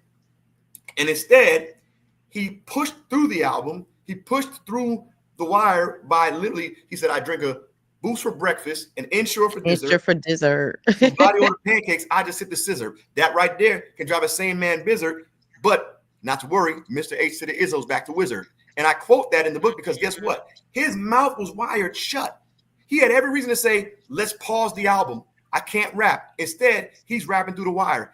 Guess what Kanye did? He made a choice to fall forward. He didn't let the wire hold him down.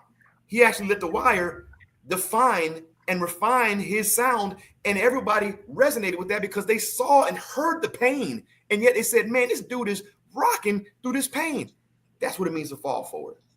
And so you got chapters like that, and basically I've always lived by the motif that life is one big playlist. There's a song for every situation, and every title chapter is a song, and each song is quoted and each song is cited, and I just take lessons through the songs and I kind of walk them through what it means to choose to fall forward and use your pain to comfort others that it might turn into purpose.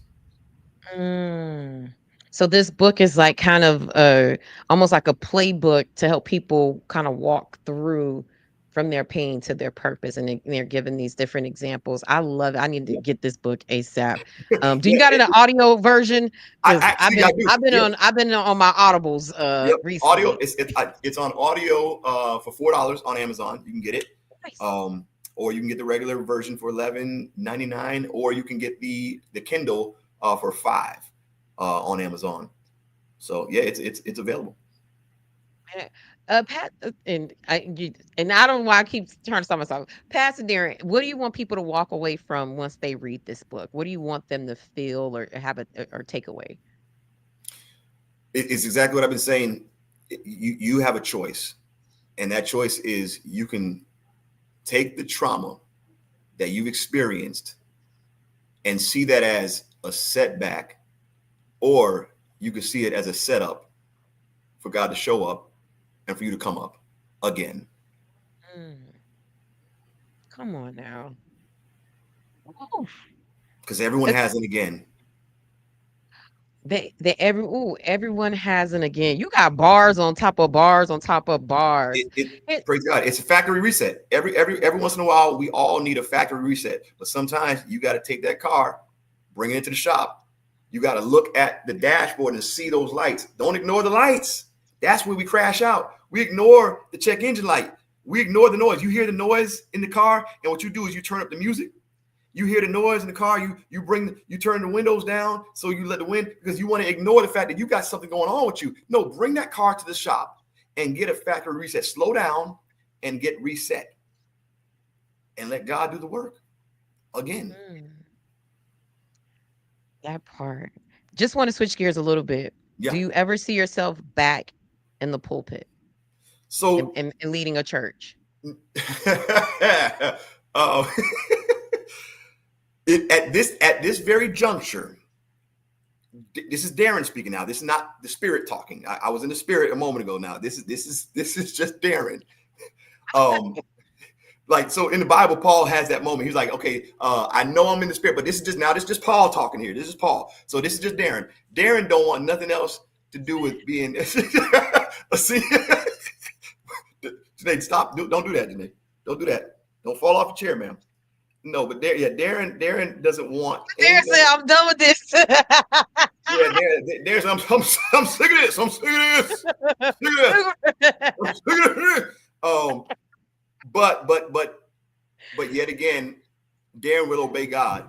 Darren will adhere to God. If God says, sir, you will be a senior pastor again, then I will step back in. But I'm gonna have to do some things different than I did before. I've learned some lessons along the way, and that's wisdom. When you allow your bruises to refine you, not define you. Oh, that's a. You understand? Bar. And so if I allow my bruises to refine me, then I will then have wisdom on the second go around or on the again season. So will you pastor again? Maybe again, if God says again. However, by God's grace, he's allowed me to step into pulpits yet and still, but just not in a senior capacity. I get to go to churches and preach a message of hope. And beyond that, here's what God has done. He's opened up doors in the secular capacity. So I'm on several different national conferences because of the book and the doors that have been opened because of this very book. God has put me in places to not just reach the church, but to actually reach the secular world, the first responders. I will go into schools with a motivational message. I will go into any industry, any type of job or vocation, and essentially give this message of hope, right? And so the Concerns of Police Survivors is having a national conference in November. I'll be there with this message. Huge audience, thousands upon thousands of people. Next month, the South Florida Mental Wellness movement is having a conference. I'm one of the impact speakers there. And so the list goes on. By God's grace and for God's glory, there's so many platforms that God is placing me on that, to be honest with you, I may not have time to pastor a local church because of the traveling that I'll be able to do to get this message out there and into the hands of the people that need to hear it. And basically the message resonates with everybody. You think about the motivational speaking circuit. They always ask you, well, what's your niche? What's your niche? My niche is helping people to navigate the path toward resilience from trauma and grief. And that resonates with everybody. Everybody. You don't need a select audience for that. Everybody has experienced some type of pain. Everybody's experienced some type of grief. And this is a message of resilience. It's just a different message. It's the same message that most people speak, but it's packaged a different way. By God's grace, I have the ability to resonate with people. I'm very relatable at BSO because I'm the guy that's got the tattoos and the bald head and the beard. You know, as a chaplain, people look at me like, you don't look like no chaplain. You know what I'm saying? When you first met me, you're like, you a pastor? You know what I'm saying? I know, right? Who is this? Where your suit at? right. So it's the relatability. So it's just really repackaging a message that makes me able to captivate an audience. And then again, please don't hear me saying it makes me any better than anyone else. It's just God has given me a different type of anointing and a different kind of lane to swim in. And I know my lane and I'm swimming. Do you feel that some of the things that you've gone through, some of this pain, was a part of the mission for God to expand your territory? Because as you said, if you were a pastor, some of these opportunities you wouldn't be able to do. So have you seen that as a part of why you had to go through Absolutely. Some of these things? Is like now your church is national versus the work you were doing in the North Dade area. Absolutely. God never wastes pain. He never wastes pain. And so that's why a good one.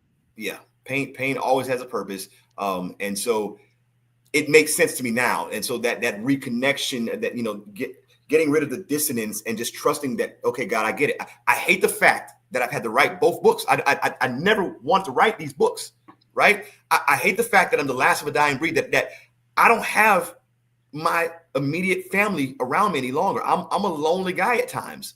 I don't like how that feels. Like my Rolodex of people to call has shrunk immensely. That's not a comfortable space to be in, but I'm trusting that God has put me in that space to reach people and help resonate with people because he's got a greater purpose. Like you can't tell me that God is a good God, and yet I live my life in depression and don't do anything with this. And so that which I thought was a curse was actually a gift. My God. And you know, something else that I would like for you to touch on, you know, before we get out of here is, you know, navigating this in our personal lives, because I know, you know, you're married, and I know dealing with depression and things like that can take a strain on relationships. How did you and your wife maneuver this time in your life? We are actually going through divorce. That was also part of the process. Yeah, so we very, very painful, but I'm laughing at my pain right now. But yeah, that's that. Yeah, I'm laughing. I'm a part of me is like, wait, what? Sometimes I laugh when I'm shocked. So sorry. Yeah, and I didn't mean to. No, you're good. Make you're you good. talk about that publicly, so you don't have to. I just thought it would be a good question to ask. It's a great question. We unfortunately we didn't make it. We didn't make it. And again, it wasn't by any type of gross sin or anything of that nature. We just the pressure was too much, and things came out. Things came to the surface that were not easy to manage, and so just decisions had to be made, and that's just where it landed. But I'm it is well with me. I'm fine with it. It's a decision that I'm good with, and again, I've healed and am healing from that season. And again, that happened all in 2024. So again, you think about 2020 being the worst year of my life. 2024 was undoubtedly, invariably, unequivocally the worst year of my life. With 2024 said, "Hold my purse." 2020, you want to see like yes, literally. Pastor D, how do you? And here's the thing: what I love about, you know, and I know I always tell people I'm not a churchy person, but I grew up in church, and you know, we've had this conversation even offline. You said at some point you would come to my church. You said I ain't going to nobody, but I will come visit CCNA. And I ain't even get a chance to make it over there, but that was because of COVID, more so. But and then I stepped down. Yeah, but it's more so. The thing that I love about anybody who has a relationship with God, especially if you believe in Christianity, if that's what your faith is, or any faith, right? There is a lightness that God will allow you to have after going through something so heavy. Because there are people who make it through stuff and they wear it. I see it. I can tell you ain't got God in your life. I'm like, yeah, you made it through, but you still wearing that 20-year crack addiction. You still wearing that whatever it was. It's heavy. You have a lightness about you that I feel like only God can lift off of you. Because even like you, like just hearing your story right now, I'm just fascinated. You're ministering to me in this moment. How do you bring back that light? Like what was that for you? What was that process like for you? Because I know some people are trying to figure out like how to take that heaviness off, because you just always seem like the same Darren that I met, that joy, that light. Again, even with the dissonance that I was experiencing in that season, I never stopped spending time with God. I was desperate for my father. Even though I was angry at my father, I still wanted to sit with my father, and I wanted to make sense. And I said, God, you got to make sense. You have to make. I put a demand on my father, and I said, God, you got to help me make sense of this. And so I daily, not a day goes by because of what I do and the magnitude of my job and the pressure that comes with being a chaplain and helping people walk through trauma and crisis. I have to fuel myself up. And so every single day I spend a half hour to an hour just meditating on scripture and sitting at the feet of God. And that helps lighten the burden of my heavy walk. In tandem with that, I would say this: get back to the stuff you love doing. And what ended up happening to me was ministry got busy, life got busy, BSO got busy, and I stopped reading. I'm an avid reader. I stopped reading books. I love being fit and working out. I stopped working out as often as I'm supposed to be working out. And the things that I enjoyed, the hobbies that gave me a separation from all of the hustle and bustle, those ceased. And so once I got into solitude, I recaptured the hobbies, and I recaptured and reignited a passion inside of myself because I got reacquainted with myself. I was able to look back in the mirror, and instead of saying, Darren, I miss you, I was able to say, Darren, God loves you, and I love you too. I was disappointed in myself in a season, and I literally would say, I miss the old Darren that once was before Shannon passed away, and I've never been the same. And I got back to that place where I could look in the mirror and say, I love you, and God loves you. And the only reason why I could love me is because God loves me. My God, this is the comments are commenting. The people are saying great episode. Best episode. Like I knew you was gonna bring it. Man, Pastor Darren, before I let you go, let's plug the book. Let's tell people how they can find it. Yeah. Let's give them all the things. Please, Hilo News family, we gotta support this. First of all, super affordable too, so ain't no excuse. But let's give them all the things that they need to know so we can get this book, New York Times bestseller. Let's do it, man. All right, so easily on Amazon, just go to Amazon.com, type in "Pain to Purpose: Choosing to Fall Forward," and it'll come right up. Like you can't miss it. It'll come right up. The reviews have been great so far. By God's grace, it's been out since July 31st, and it has gotten it's sitting at a 5-star review at this point, and it's been reviewed quite broadly at this point. So just go right. It's available on Amazon. You can also join us on this Saturday. There's going to be a book signing. So I would love you to come out. The address is there. But I'll read it for you. It is. You know what? I'm gonna be in town. I'm gonna pull up on you, Pastor. Pull up, man. Pull up. I would love that. Yes. Yeah, 4850 North State. It's up there. Y'all can see it, right? Tamila, let's roll of this.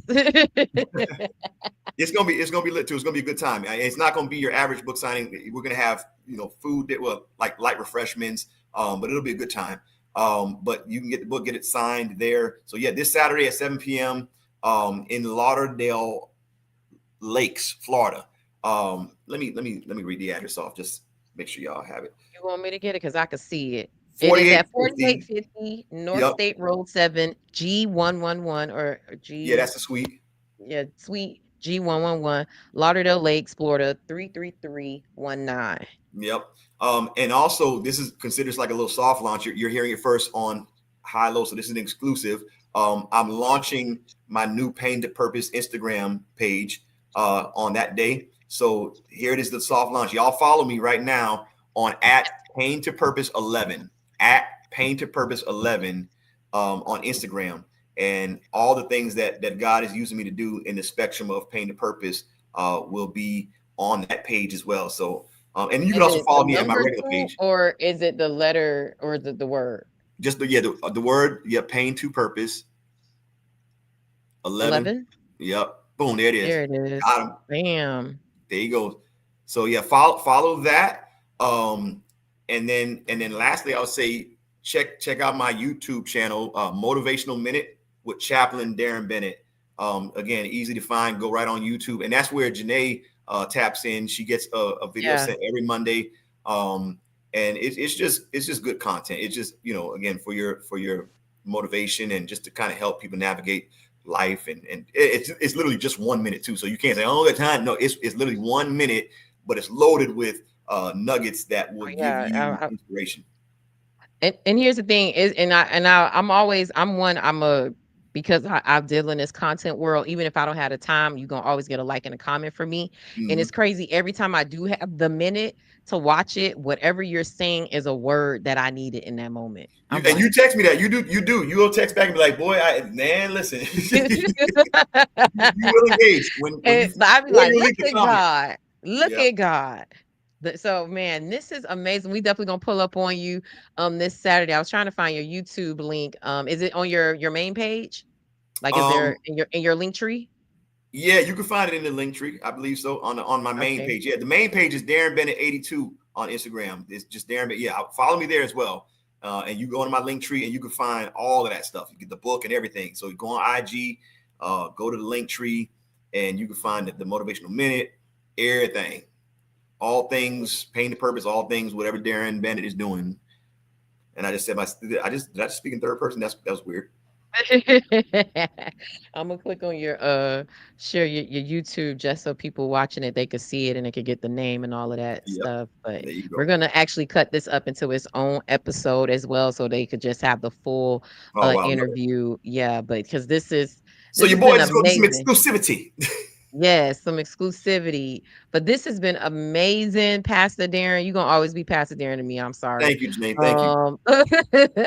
Yes, man, you share so much, you reveal so much, you were vulnerable, and that's why I love having these conversations with you, and you restore my faith in the Christian denomination and pastors, because you know I don't really fool with them too much like that, but it's a few of y'all like Denzel and Pastor Rochelle and a couple of others that I just look to, and I love the fact that you are honest and raw, and I'm just some of these moments I'm like, whoo, I actually forgot we even talking to the people and I'm getting lost. I had to keep, because I'm like, I know my face look crazy, but I ain't even care no more, because I'm like, I'm receiving from God in this conversation. So it was definitely healing for me, and I'm pretty sure people watching. And the good thing about the time that we live in, this video lives on forever. We don't know who will see this later and will be touched and learn and can get delivered from this. So thank you, Pastor Darren. You know what it is. You can always come back to High-Low News.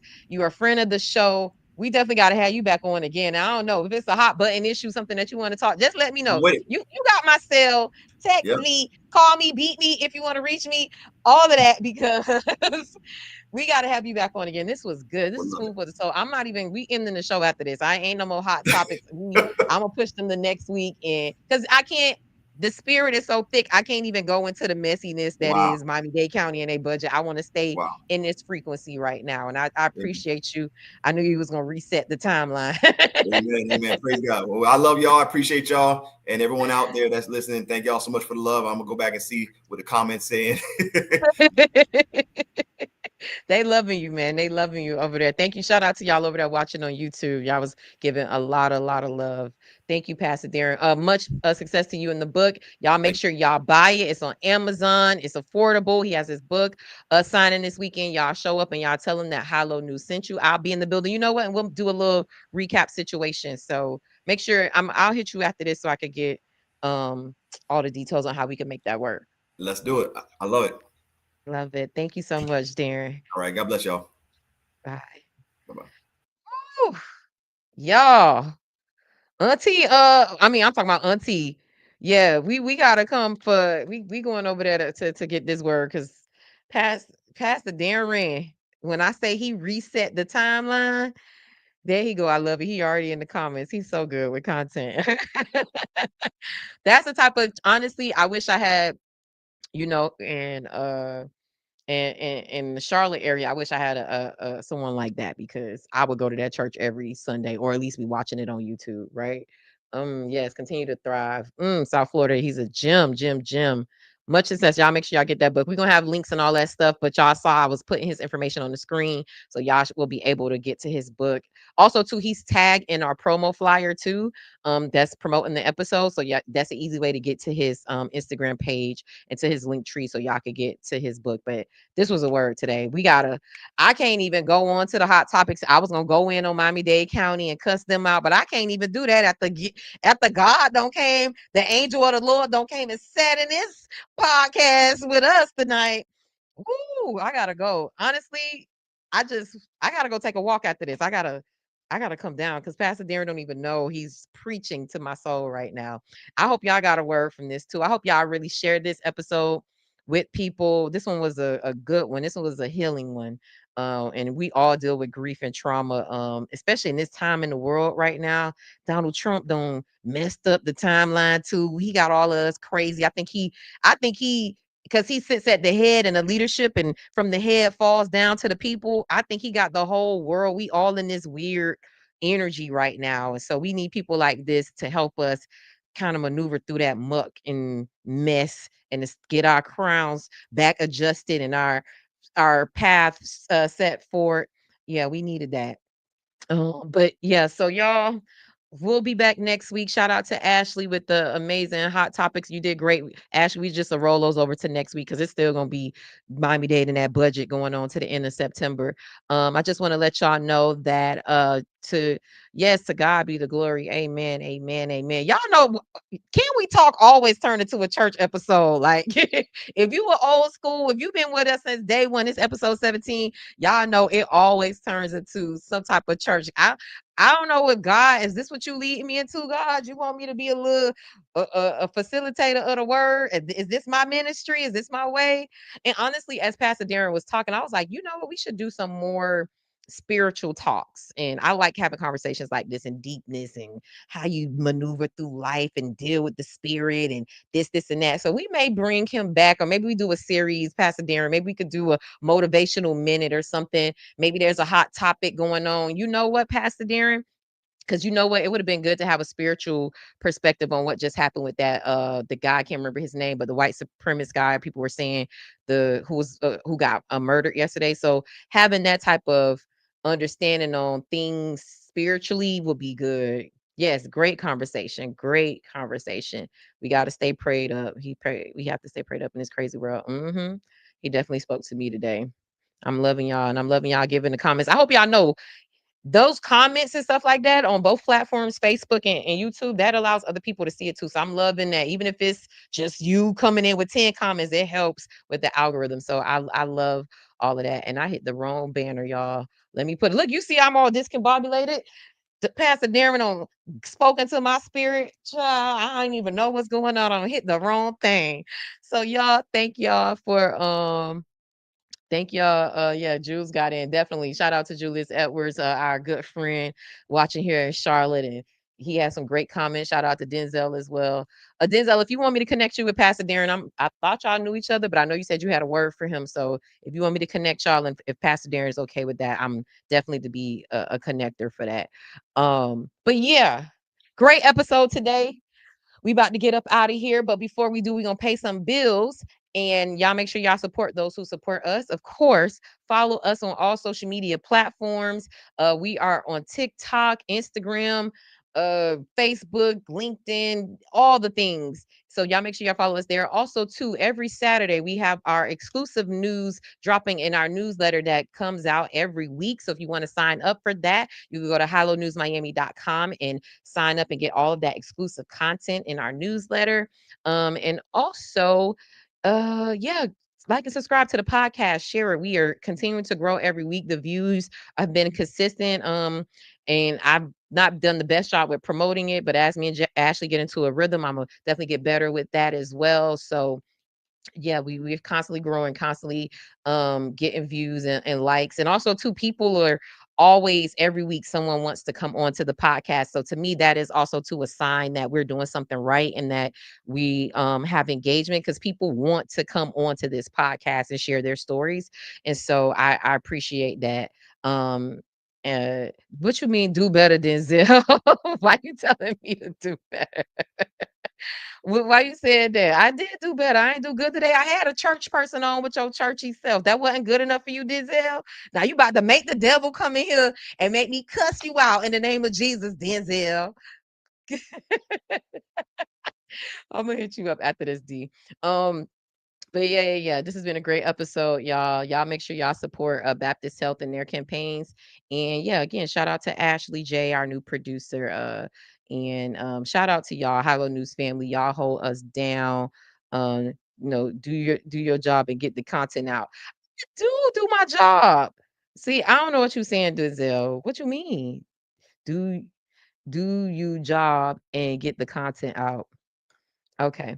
So I don't know what you mean. But before we get into a whole side conversation, I'm gonna end it there. And I love y'all. I love y'all, Hilo News family. I could not do this without y'all. I appreciate y'all. Look, we are almost at 10,000 followers on Instagram. We also too at 1 million impressions a month. Oh my gosh, the growth has been amazing on our digital platforms, and I cannot do that without the love and support of our Hilo News family. So I love and I appreciate y'all. And until next time, y'all stay at this point, stay prayed up. Okay. Stay good. Stay in God. That's the energy we in. We gonna go there. Just stay prayed up and y'all stay positive. And I hope y'all have a great weekend. And I'll see y'all around. Bye.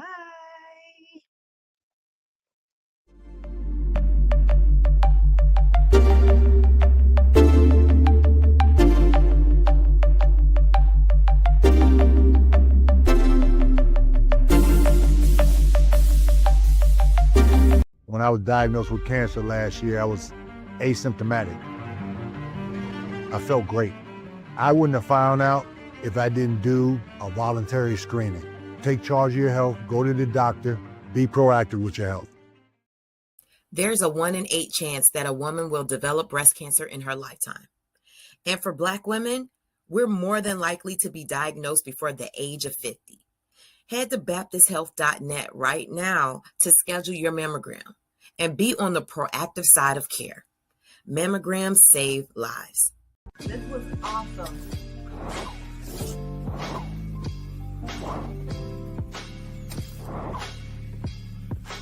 Thank you for tuning in.